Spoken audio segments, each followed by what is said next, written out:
আমি তোমাকে ভুল বুঝেছিলাম কম্পাস। এখন থেকে তোমার পাশে আমি থাকব।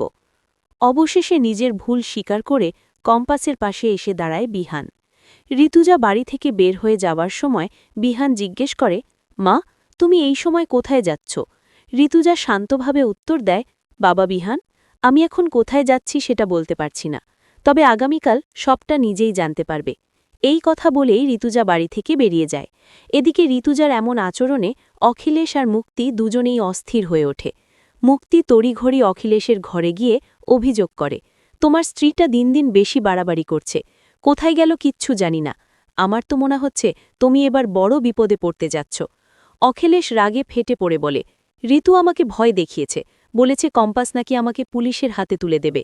ওই মেয়ের সাহস বেড়েছে, কারণ কম্পাসকে সে আড়াল করছে। এবার আমি কম্পাসকে ওর চোখের সামনেই শেষ করে দেব। আর তারপর মুক্তির সঙ্গে সঙ্গে সাবধান করে দেয়, এভাবে ভাবলে চলবে না। কালকের মধ্যেই কম্পাস নাকি প্রেস ব্রিফিং করতে চলেছে। একবার যদি সে সবার সামনে সত্যি বলে ফেলে, তাহলে আমাদের সবার জায়গা কোথায় হবে বুঝতেই পারছ। এই কথায় অখিলের সিদ্ধান্ত নেয় আর সময় নষ্ট করা যাবে না। সে বাড়ি ছেড়ে বেরিয়ে অভিজ্ঞান দত্তের সঙ্গে দেখা করে। দুজনে মিলে ভয়ঙ্কর প্ল্যান সাজায়। পরদিন প্রেসের সামনে দাঁড়ানোর মুহূর্তেই দূর থেকে কম্পাসকে গুলি করা হবে।